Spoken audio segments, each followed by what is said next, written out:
اور اس سورہ کے مکمل ہونے کے بعد میں اب آج سے انشاءاللہ ہم سورہ احزاب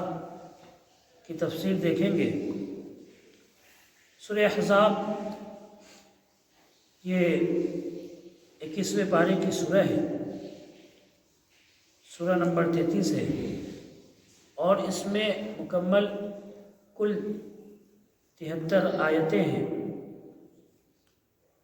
اور یہ سورہ مدینے کے اندر اتری ہے، مدینے کے اندر یہ سورہ نازل ہوئی ہے۔ اور جیسا کہ میں نے بتایا تھا سورہ قمر کی تفسیر سے پہلے کہ قرآن مجید کے اندر دو طرح کی صورتیں ہیں، ایک تو سورہ وہ ہے جو مکی ہے، یعنی جو مکے میں نازل ہوئی، مکے میں اتری، یا ہجرت سے پہلے جو سورہ اتری، سورہ نازل ہوئی، اور دوسری سورہ وہ ہے جو مدنی ہے، جو ہجرت کے بعد میں اتری ہے، نبی صلی اللہ علیہ وسلم کے مدینہ جانے کے بعد میں جو سورہ اتری ہے وہ مدنی سورہ ہے۔ تو یہ جو سورہ ہے سورہ احزاب یہ مدنی ہے، اور احزاب کا مطلب ہوتا ہے بہت ساری جماعتیں، ٹولیاں، گروہ، کئی سارے جب گروہ ہوتے ہیں، کئی ساری جماعتیں جب ایک ساتھ ہوتی ہے تو ان کو احزاب کہا جاتا ہے،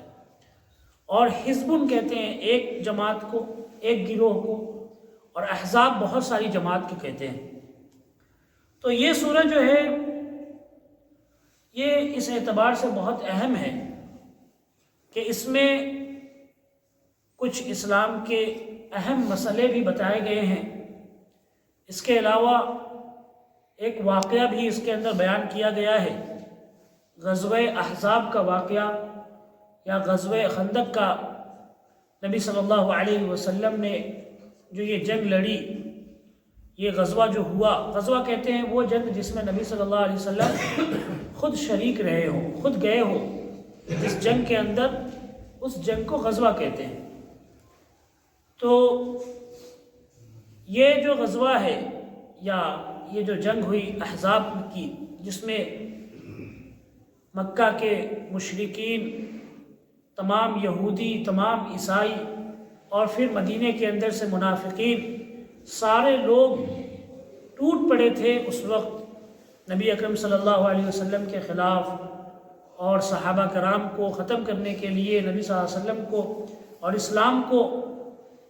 ہمیشہ کے لیے ختم کرنے کے لیے پوری جماعت جو اس وقت تھی اسلام کے خلاف میں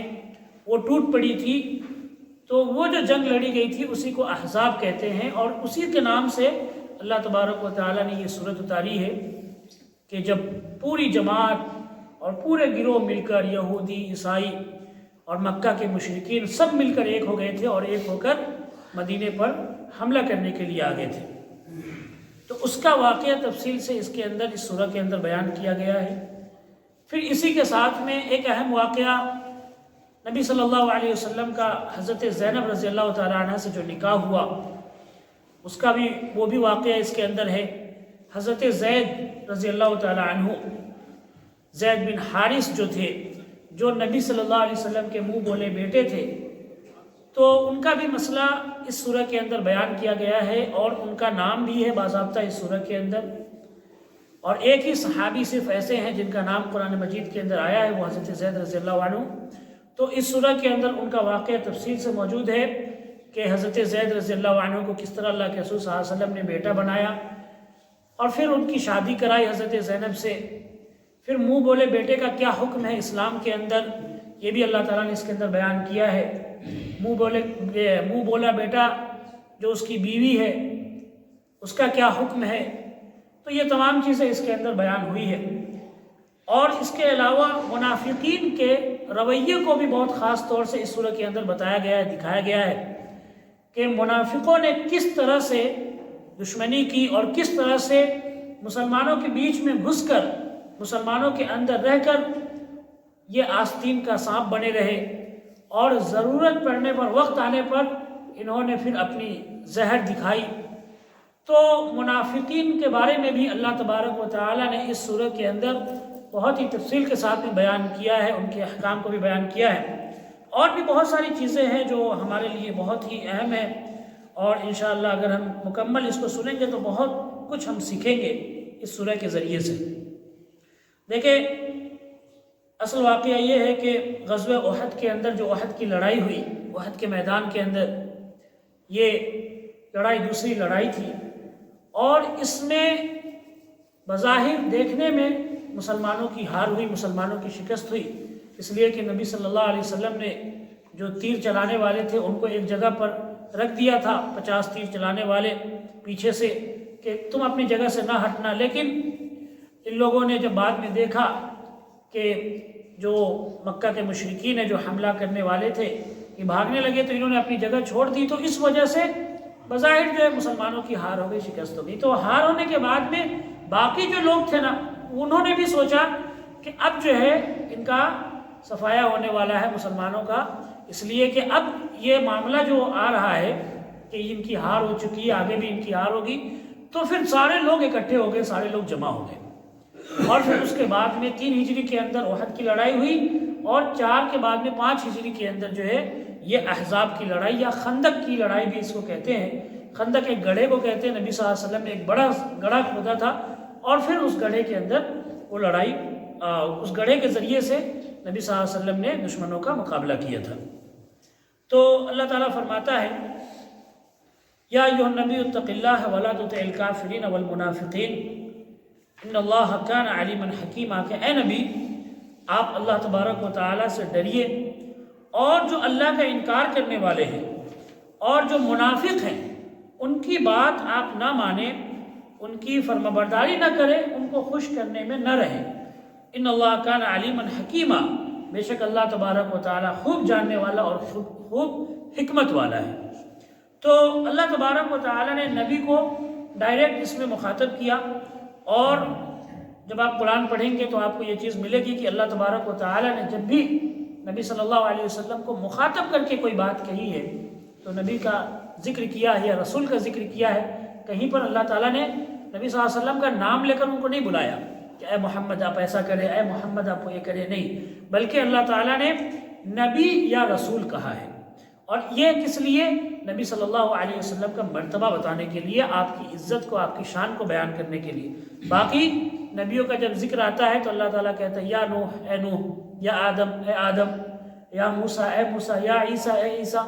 تو اور نبیوں کا نام لے کر ذکر کیا گیا ہے، لیکن نبی اکرم صلی اللہ علیہ وسلم کا نام لے کر مخاطب نہیں کیا گیا کہ اے محمد، بلکہ اس کی جگہ جہاں بھی اللہ تعالیٰ نے نبی صلی اللہ علیہ وسلم کو مخاطب کیا کہا یا نبی اے رسول۔ تو اللہ تعالیٰ نے فرمایا یا ایھا النبی، اے نبی اللہ تبارک و تعالیٰ سے ڈریا، اور نبی صلی اللہ علیہ وسلم کے ذریعے سے اللہ تبارک و تعالیٰ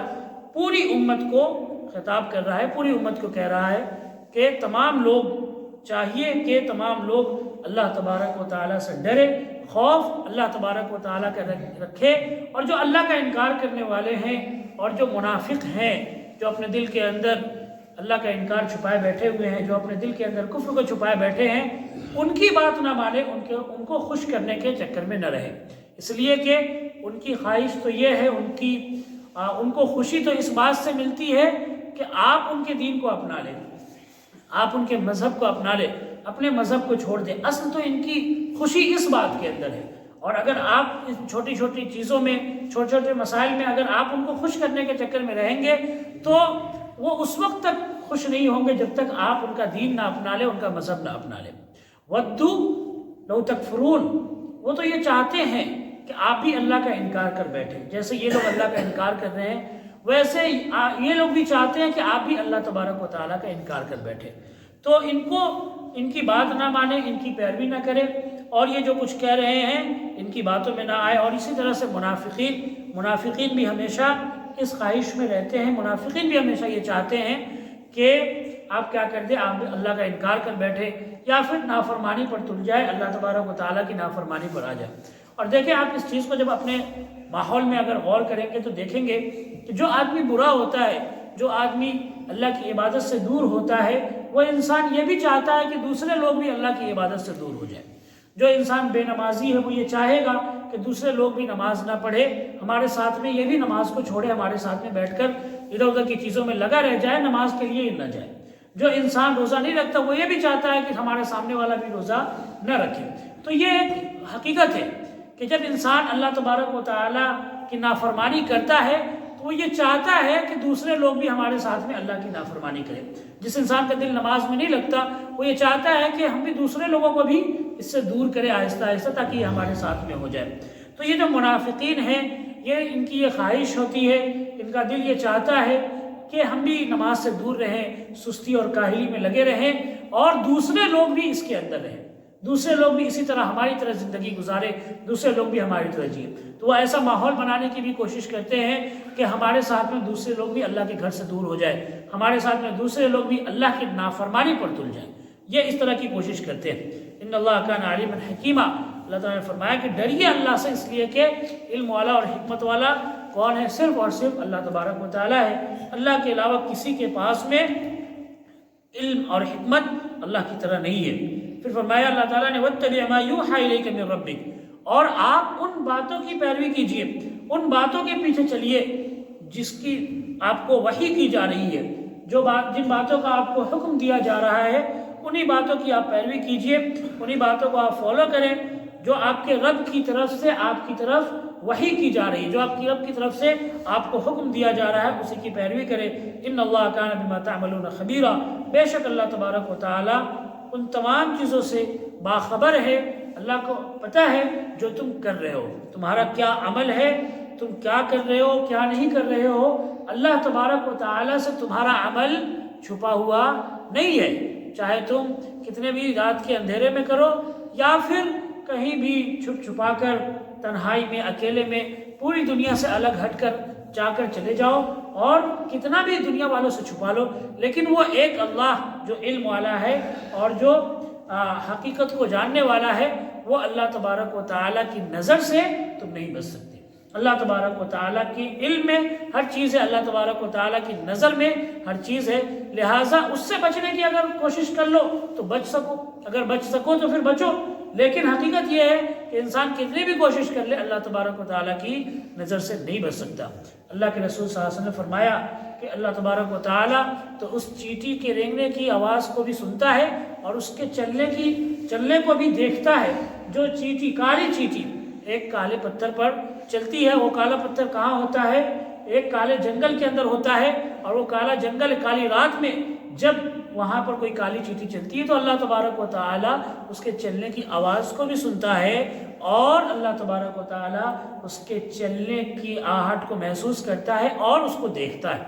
تو اللہ تبارک و تعالیٰ ہر چیز کو جان رہا ہے، ہر چیز کو دیکھ رہا ہے۔ اللہ کی نظر سے دنیا کا کوئی انسان بچ نہیں سکتا، کوئی چیز نہیں بچ سکتی۔ ایک ذرہ جو ہے دنیا کا، وہ اللہ تبارک و تعالیٰ کی نظر میں ہے، چاہے وہ کوئی معمولی چیز ہو یا بڑی چیز ہو، تمام چیزیں اللہ تبارک و تعالیٰ کی نظر میں ہے۔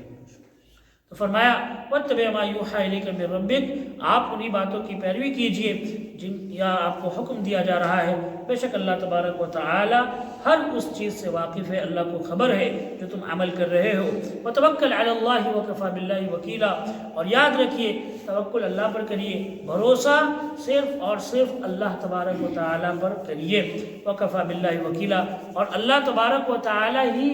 آپ کا وکیل ہونے کے لیے کافی ہے، کارساز ہونے کے لیے کافی ہے۔ تو توکل کیا ہے؟ توکل کہتے ہیں اللہ تبارک و تعالی کی ذات پر بھروسہ کر کے اپنی محنت اور کوشش کرنا، یہ توکل کہلاتا ہے۔ اللہ کی ذات پر بھروسہ کر کے ہاتھ پر ہاتھ دھرے بیٹھے رہنا، یہ توکل کا غلط مطلب ہے۔ توکل کا اصل مطلب ہے کہ انسان محنت اور کوشش کرے اور بھروسہ اللہ کی ذات پر رکھے۔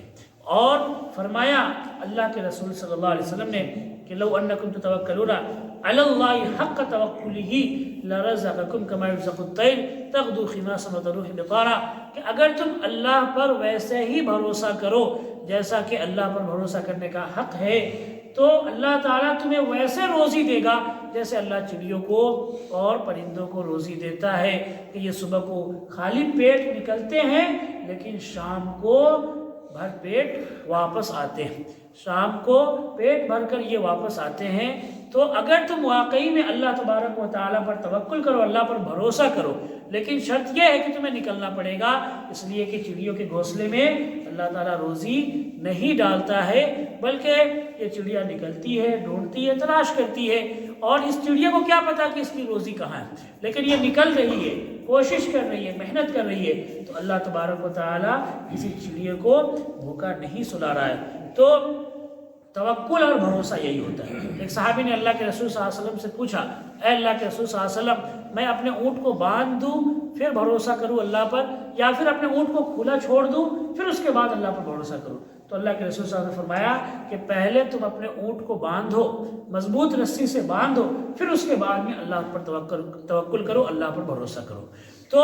ایک طرح سے اللہ کے رسول صلی اللہ علیہ وسلم نے یہ حکم دیا کہ جو بھی ہمارے لیے اللہ تعالیٰ نے ذریعہ بنایا ہے اپنی حفاظت کا، چیزوں کی حفاظت کا، اس ذریعہ کو اپنانا ہے۔ کوئی انسان اپنے گھر کو کھلا چھوڑ دے، خزانے کو کھلا چھوڑ دے، اور وہ یہ کہے کہ ہم تو اللہ پر بھروسہ کر رہے ہیں، تو یہ انسان بیوقوف ہے۔ پہلے انسان تالا لگائے، انسان اس کو اچھی طرح سے بند کرے، پھر اس کے بعد میں اللہ پر بھروسہ کر کے، اللہ پر توکل کر کے اس کو چھوڑ دے۔ تو ظاہری جو اللہ تعالیٰ نے اسباب بنائے ہیں، جو ذریعے بنائے ہیں، یہ اللہ تعالیٰ نے اس لیے بنایا ہے کہ انسان اس کو استعمال کرے، نہ کہ اللہ پر بھروسہ کر کے انسان یوں ہی ہاتھ پر ہاتھ دھرا بیٹھا رہے، خالی ہاتھ بیٹھا رہے۔ تو اللہ نے فرمایا وَتَوَكَّلْ عَلَى اللَّهِ، کہ اے نبی آپ اللہ تبارک و تعالیٰ پر بھروسہ رکھے۔ اور بھروسہ کیا؟ بھروسہ یہ کہ اللہ تعالیٰ نے فرمایا وَمَا مِن دَابَّةٍ فِي الْأَرْضِ إِلَّا عَلَى اللَّهِ رِزْقُهَا، کہ اس دنیا میں، اس زمین پر کوئی بھی چوپایا، کوئی بھی جانور یا جان والی چیز ایسی نہیں ہے جس کا رزق اللہ پر نہ ہو، اللہ کے ذمے ہے اس کی روزی۔ تو اللہ تبارک و تعالیٰ نے اپنے ذمے لے لیا ہے، تو اللہ پر بھروسہ اور اللہ پر توکل کرنا ضروری ہے۔ اللہ تبارک و تعالیٰ سے دعا ہے اللہ ہم سب کو کہنے سے زیادہ عمل کرنے کی توفیق عطا فرمائے۔ وآخر دعوانا الحمدللہ رب العالمین وما علینا الا البلاغ۔